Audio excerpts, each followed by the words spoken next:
Shalom para sahabat sekalian, berjumpa lagi dengan saya pemilik channel The Truth Finder. Selamat malam, Tuhan Yesus memberkati kita, memberkati para sahabat sekalian. Pada video kali ini, para sahabat, saya ingin mengomentari, memberikan penjelasan atau menunjukkan kepada para sahabat 3 poin penting yang perlu diketahui oleh umat Islam, khususnya Ustadz Moko Ginta. Mungkin para sahabat sudah pernah mendengar ya, Ustadz Moko Ginta ini siapa.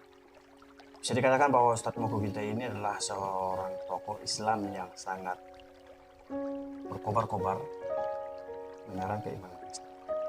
Dalam video ini sudah diunggah oleh pemilik channel Abi Barikli TV. Judulnya demikian, Ustadz Moko Ginta terbaru bikin kafir kepanasan dan nyerah masuk Islam, garis penghubung Ustadz Pendeta. Perlu diketahui para sahabat, sebelum menjelaskan video ini panjang lebar, sebenarnya saya di sini itu tidak sedang kepanasan, tidak sama sekali. Ya, untuk umat Islam dimanapun mereka berada, saya tidak sedang kepanasan, apalagi menyerah masuk Islam. Tidak sama sekali. Iman saya sudah teguh, iman saya sudah kokoh akan Yesus Kristus, satu-satunya juru selamat saya. Nah, seperti apa videonya? Saya tunjukkan dulu di bagian awal ini supaya para sahabat bisa mengikuti nanti penjelasan saya selanjutnya. Mari kita simak bersama-sama. Sebagaimana kita lihat, nama saya Insan LS Moko Ginta, Insan Latif Syaukani Moko Ginta. Dulunya saya Kristen, ya, Kristen saya Katolik dulunya. Adapun aktivitas kami setiap hari, pertama sebagai konsultan, ya, konsultan dalam arti khusus yaitu kami menangani kasus-kasus yang berhubungan antara Islam dan Kristen. Contoh, banyak kan orang yang suka menghina, melecehkan, menghujat Islam, Nabi Muhammad dan Al-Quran. Nah, hal-hal seperti itu yang kami tangani bersama teman-teman. Dan ya alhamdulillah cukup banyak para pendeta penginjil yang pernah dipenjara karena mereka menghujat Al-Quran. Bahkan pernah terjadi 41 pendeta penginjil itu dipenjara sekaligus.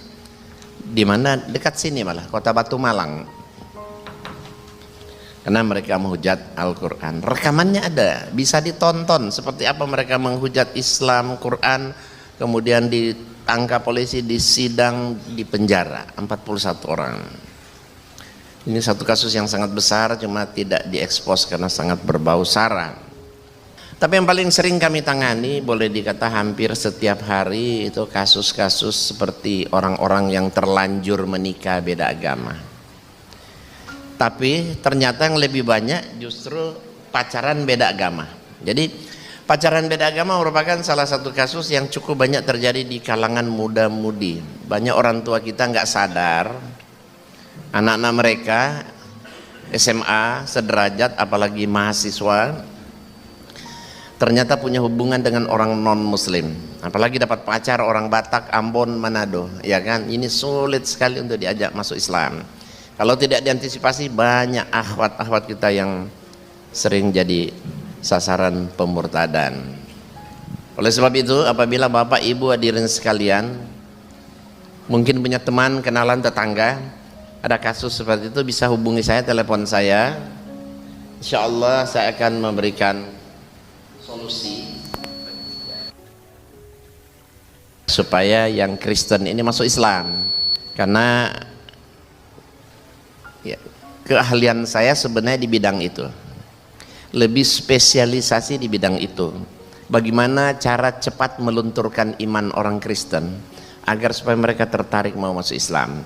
Itu saya ajari, ya, saya ajari di mana-mana. Cukup 2 hari ikut pelatihan saya, insya Allah kita bisa mengalahkan pendeta, misionaris, penginjil kapanpun, siapapun dan dimanapun. Nah, ini banyak yang mendaftar untuk ikut training 2 hari.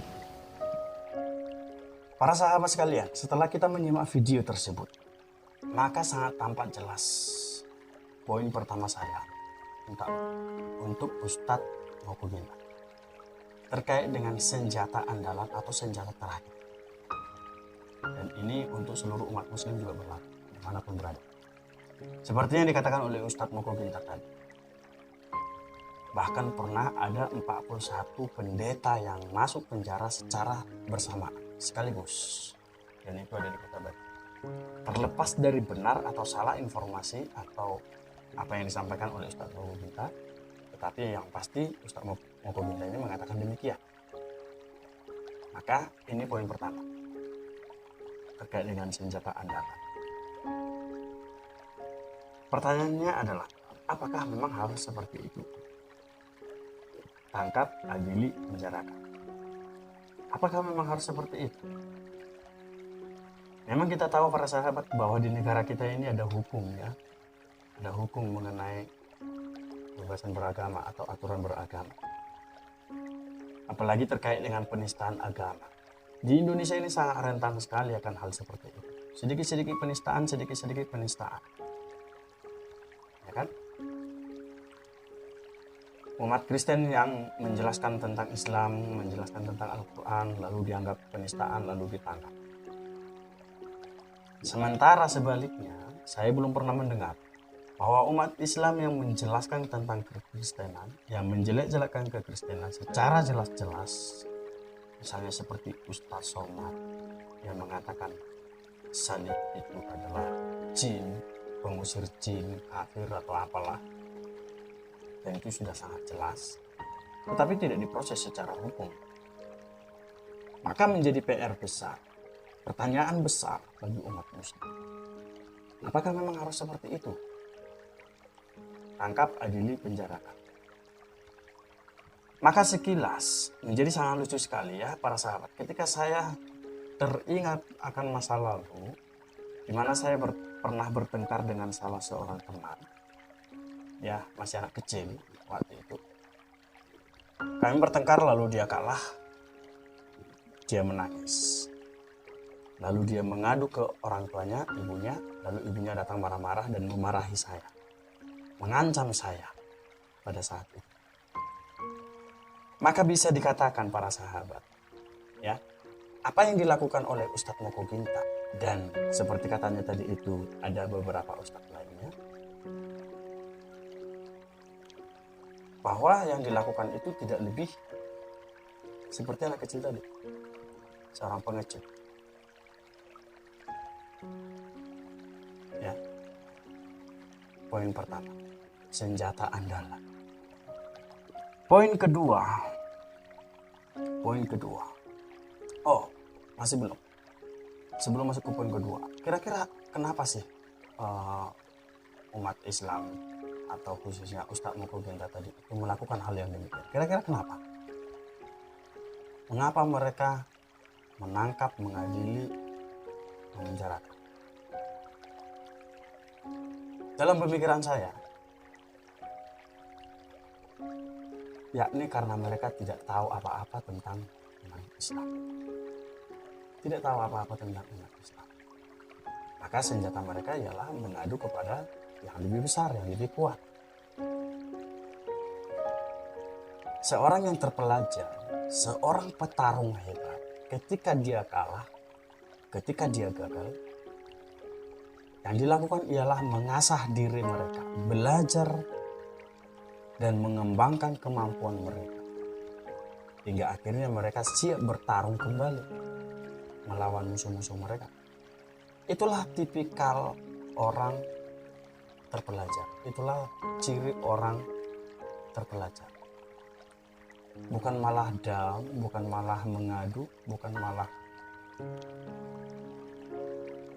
pengecut gitu ya. Nah, itu yang pertama ya, jadi terkait dengan senjata andalan. Oke, sekarang masuk ke poin kedua. Juga sangat jelas sekali dikatakan oleh Ustadz Moko Ginta ini. Seperti yang dikatakan tadi itu, bahwa setiap harinya dia adalah konsultan khusus terkait dengan agama. Khususnya mereka yang menikah beda agama, dan terutama mereka yang berpacaran beda agama.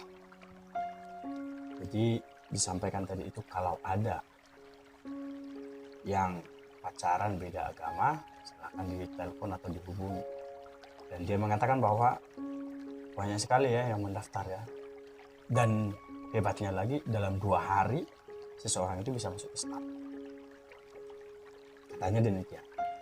Nah, poinnya ialah terkait dengan misi.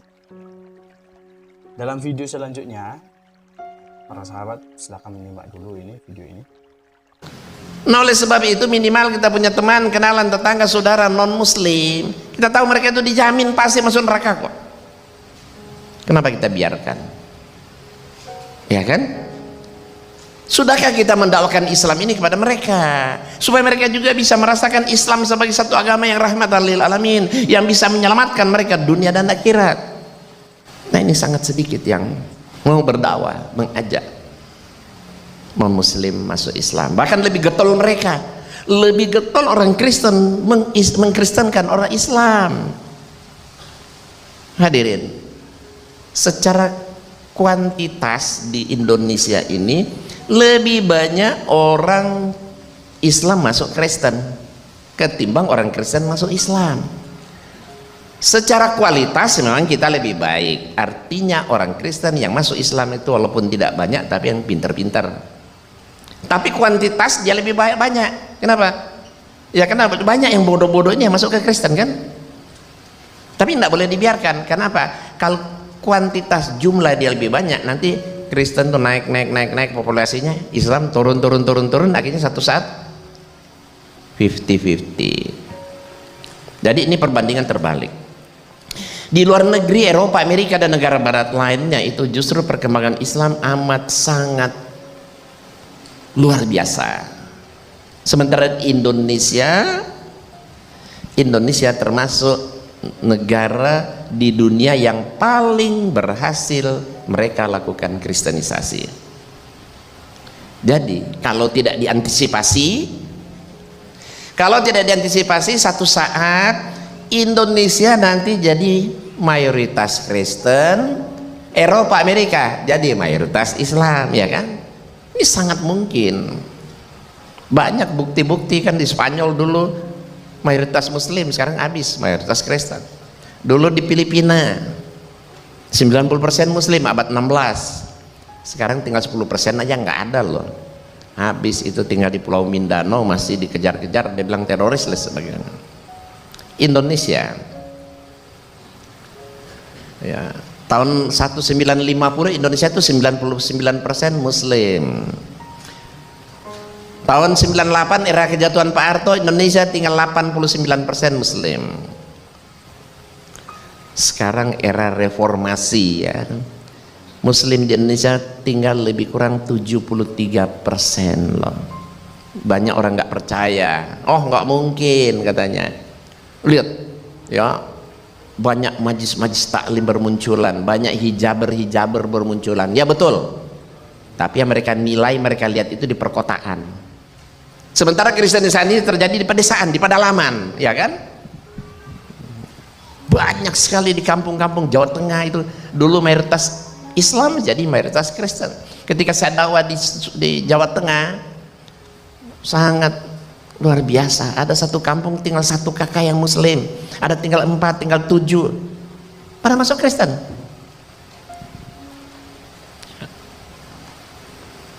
Ya kenapa ini hal ini terjadi? Ya, apa yang menyebabkan pemurtadan begitu hebat terjadi? Ya karena intinya sebenarnya satu, karena umat Islam tidak mau menjadikan Quran sebagai satu-satunya petunjuk gitu kan. Maka sangat jelas sekali sebenarnya misinya Ustadz Moko Ginta ini apa? Tidak lain adalah mengembalikan kembali wajah Indonesia yang dulu mayoritas Islam. Hanya itu saja. Bukan karena mengajarkan iman yang benar. Seperti tadi itu dia gelisah, dia risau. Karena akhir-akhir ini banyak sekali umat Islam katanya pindah agama. Lalu tidak tahu apa penyebabnya sehingga dia harus berkobar-kobar. Maka ini sebenarnya tujuan dari Ustadz Moko Ginta. Tidak lain adalah mengembalikan wajah Indonesia. Maka dalam hal ini juga saya jadi teringat bahwa ada sekelompok orang yang berusaha menjadikan negara Indonesia negara Islam, ya, berdasar syariat Islam, mendirikan khilafah. Apalagi Ustadz Felix secara jelas mengatakan bahwa khilafah ini adalah bagian dari ajaran agama Islam. Ya, secara jelas itu ada videonya. Silakan disimak dulu. Khilafah adalah ajaran Islam. Seberapapun orang-orang mau untuk menafikannya, seberapapun orang-orang mau untuk menolaknya, tapi tanda-tanda keberadaannya, sisa-sisa peradabannya bisa dilihat di mana-mana. Oke. Jadi setelah kita menyimak penjelasan dari Felix terkait dengan khilafah, maka pertanyaannya adalah, apakah Ustadz Moko Ginta ini termasuk salah satu orang yang memperjuangkan khilafah dengan melihat semangatnya yang selalu berkobar-kobar, bahkan sampai menjelek-jelekkan agama Kristen, menjelek-jelekkan iman Kristen, memasukkan seseorang itu dalam jangka 2 hari masuk Islam? Sebenarnya apakah Moko Ginta ini termasuk orang yang ingin mendirikan agama khilafah itu, atau menjadikan Indonesia ini negara Islam? Itu poin kedua terkait dengan misi. Poin ketiga, para sahabat, juga terkait dengan apa yang dilakukan oleh Ustadz Moko Ginta dan para ustadz lainnya, di mana mereka berkobar-kobar untuk mengajarkan ajaran agama Islam, seolah-olah agama Islam itu adalah agama yang paling benar, ya, seolah-olah. Terkait dengan misinya mereka tadi, maka misi mereka sebenarnya ialah Islamisasi. Para sahabat, khususnya kaum muslim yang punya otak, yang punya pikiran, yang punya hati nurani, harusnya bertanya. Pertanyaannya demikian: mengapa Islamisasi dibiarkan sementara Kristenisasi selalu dihalang-halang? Padahal setiap warga negara ini, setiap kita itu memiliki hak yang sama. Mengapa? Seperti yang saya katakan tadi itu, malah belum ada seorang ustadz atau siapapun pemeluk agama Islam yang dipenjarakan hanya karena melakukan penistaan agama terhadap agama Kristen. Belum ada. Jadi umat Islam yang punya otak, yang punya pikiran, yang punya hati nurani, mereka akan bertanya, mengapa Islamisasi dibiarkan, Kristenisasi dihalang-halangi? Nah, ini 3 poin penting yang perlu dipikirkan, yang menjadi PR besar bagi seluruh umat Islam. Ya, untuk umat Islam yang tidak punya otak, saya yakin mereka akan memberikan komentar negatif terhadap channel ini. Mari kita simak bersama-sama, nanti kita lihat ke bawah seperti apa komentar-komentar mereka. Ada nggak yang berkomentar negatif? Salam dari kami, pencari kebenaran, Little Fanda. Shalom, Tuhan Yesus memberkati kita semua.